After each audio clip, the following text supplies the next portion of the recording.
Bonjour, nous sommes Artus, Léis et Adrien, élèves en première de sciences de l'ingénieur au lycée Germain-Thion, et notre projet se nomme Chirurgie sans frontières.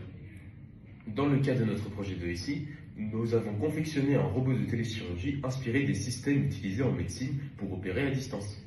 Le but est de pouvoir contrôler le mouvement d'un bras robotisé à distance en reproduisant le geste précis d'un chirurgien grâce à différents capteurs. Chacun d'entre nous a pris en charge une partie du projet. Artus s'occupe du potentiomètre pour calculer l'angle du geste. Léis s'occupe de l'inclinomètre et mesure l'inclinaison. Pour ma part, je m'occupe du moteur, de son fonctionnement et du fonctionnement global. Dans cette vidéo, nous allons vous présenter notre démarche, notre montage et le fonctionnement global de notre projet. Merci, bonne vidéo. Pour ma part, je me suis occupé de l'inclinomètre. Ce dernier consiste, grâce à un capteur, à récupérer l'angle de la main du chirurgien qui opère le patient à distance, et puis j'envoie alors ces données à Artus qui gère le potentiomètre. Je dois donc pouvoir aider le robot à copier les mouvements de la main du chirurgien. Donc pour commencer le projet, j'ai fait un algorithme pour pouvoir par la suite savoir tout ce que je devais pouvoir faire à l'inclinomètre et pour faire fonctionner convenablement mon programme final plus facilement. Cependant, je n'ai plus la photo de l'algorithme, je l'avais prise mais je ne sais pas ce que j'en ai fait. Mais il m'a servi tout au long du projet. Donc sur ces images que je vous mets à l'écran, nous pouvons voir le montage de l'inclinomètre sur la carte Arduino. Sur cette image, on a donc les branchements des fils. J'ai utilisé des fils mâles et femelles. L'un des câbles est branché sur le 5 volts, un autre sur CND et le dernier sur A0. Ces branchements ont donc permis le bon fonctionnement de l'inclinomètre avec le programme. J'ai pu récupérer des angles selon l'inclinaison de l'inclinomètre. Sur cette image, nous pouvons donc voir l'inclinomètre que je tiens dans la main avec les branchements de la carte Arduino et la carte Arduino qui est juste derrière. Ce petit appareil m'a permis de faire les mesures nécessaires aux angles, etc. Dont j'avais besoin. Pour continuer le projet, il fallait donc mesurer plusieurs angles grâce à un programme Arduino. L'inclinomètre et la carte Arduino aussi, qui est reliée à l'inclinomètre. Avec ça, j'ai donc mesuré tous les angles de 10 en 10, de 10 degrés en 10 degrés jusqu'à 350 degrés, ce qui m'a donc donné des données que j'écrivais au fur et à mesure sur une feuille qui était à côté de moi. Et avec Excel, j'ai ensuite créé une courbe avec toutes les données des angles que j'avais récupérées. Sur l'image, on peut voir à gauche les données que j'ai récupérées personnellement, donc les angles, les données qui étaient fournies à côté. Donc par exemple, pour 90 degrés, on avait 500, etc. Et c'était les données récupérées par rapport aux angles. Et sur le côté droit, on peut voir la courbe qui montre selon l'inclinaison que j'ai eue avec l'inclinomètre, la donnée qui est fournie. Pour finir, j'ai eu le programme qui était pour faire fonctionner l'inclinomètre et qui servait aussi à envoyer certaines données à Artus, au potentiomètre. Et cependant, je n'ai pas réussi à le compléter entièrement car il y avait certaines choses que je comprenais mal et voilà, j'ai pas. Voilà. Merci de m'avoir écouté et à plus tard. Pour ma part, sur ce projet, je me suis occupé du potentiomètre. Le rôle de ceci est de transmettre l'angle donné par l'inclinomètre de Léis afin que le moteur reproduise l'angle de manière exacte. Il va donc traduire cet angle en un signal, permettant au moteur d'adopter exactement la même position. Pour faire ceci, j'ai donc dû créer un programme à l'aide d'Arduino que j'ai associé au robot. Pour faire ce dernier, j'ai donc utilisé un programme déjà prêt proposé par Arduino, puis j'ai rajouté des variables à ce dernier et modifié certaines valeurs de manière à ce que le programme corresponde parfaitement au fonctionnement du potentiomètre. J'ai également effectué des branchements pour connecter de manière filaire le capteur au reste du robot. Ensuite, à l'aide d'un rapporteur, j'ai fait des mesures tous les 10 degrés afin de prendre note du signal que renvoie le potentiomètre. Ensuite, j'ai effectué un calcul permettant de convertir ce signal en degrés grâce à l'aide de certains camarades plus avancés que nous sur le projet qui nous ont aidés à comprendre. Merci Romain et au secours. En amont, nous avions chacun créé une pièce d'adaptation entre le potentiomètre et le moteur. Nous avons donc imprimé une pièce en nous mettant d'accord sur nos 3 pièces. J'ai donc créé un montage Lego permettant au moteur de faire tourner le potentiomètre sans faire tourner l'entièreté du capteur, car sinon le capteur ne peut pas mesurer l'angle.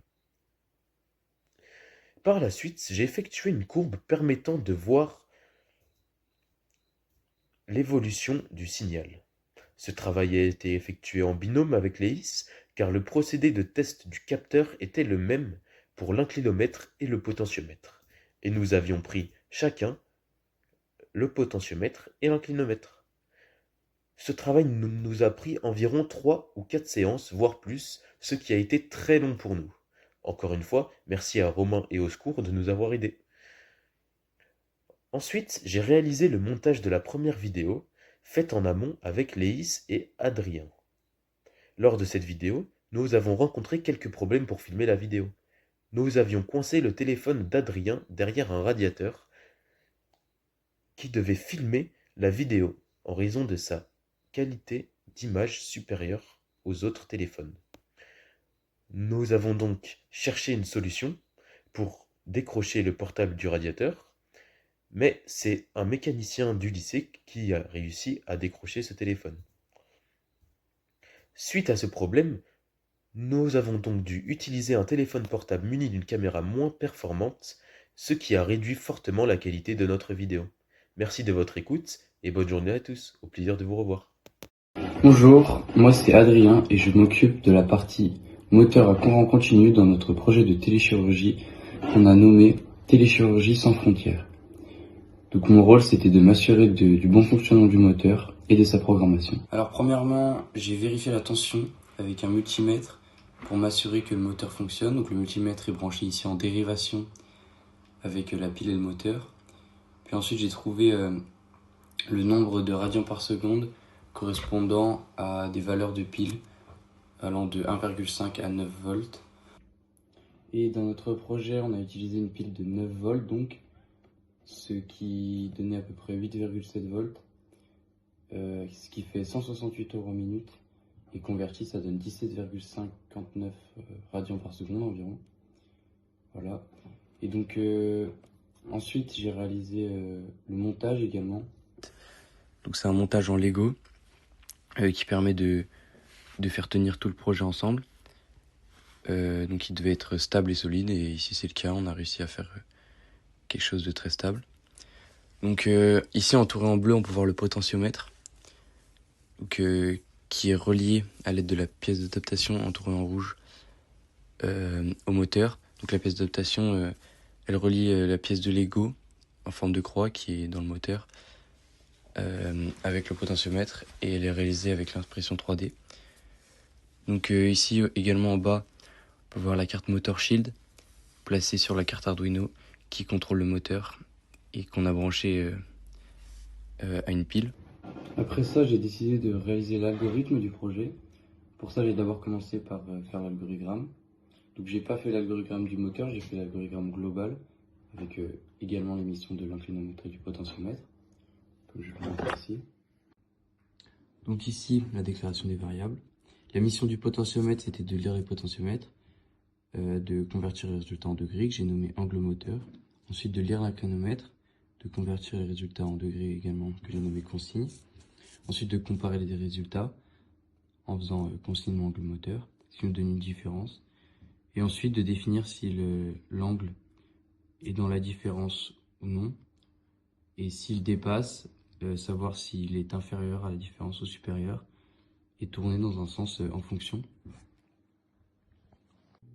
Donc par la suite, j'ai voulu réaliser l'algorithme.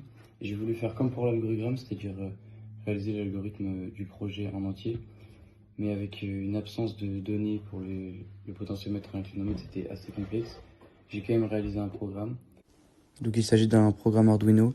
À la base, j'avais fait un programme qui faisait juste bouger le moteur, qui marchait, et je voulais le mélanger avec le programme de l'algorithme et du potentiomètre, mais je n'en ai pas reçu. Donc c'était difficile de continuer et j'ai essayé de faire ce programme. Et voilà, donc merci de m'avoir écouté. Pour conclure, Moi j'ai beaucoup aimé ce projet mais j'ai pas réussi comme je le voulais. Et maintenant on va passer à la conclusion de groupe. Conclusion. Donc ce projet a été un véritable défi pour notre groupe à cause de plusieurs obstacles que nous avons rencontrés tout au long du projet et tout au long de notre travail de SI. Donc tout d'abord, j'ai été beaucoup absent, ce qui a freiné pas mal l'avancement du groupe. J'ai loupé 4 séances et du coup ça a freiné notamment la partie du moteur. Et l'absence d'Adrien a aussi freiné l'entièreté du groupe, car avec Léis, nous n'avions pas de facilité en SI, contrairement aux autres groupes qui avaient pratiqué l'option SI en amont, ce qui a facilité le projet de Donc on a parfois manqué aussi de concentration, hein, bien évidemment, ce qui n'a pas aidé à avancer efficacement et on a manqué d'aide aussi. Le projet était assez complexe, chaque problème technique nous bloque, donc on ne pouvait pas continuer sans aide du prof et il ne pouvait pas être partout. Malgré tout, on a appris à travailler ensemble, à demander l'aide d'autres camarades et à manipuler des composants réels. Et également à comprendre le fonctionnement global du système de téléchirurgie. Et c'était une expérience enrichissante.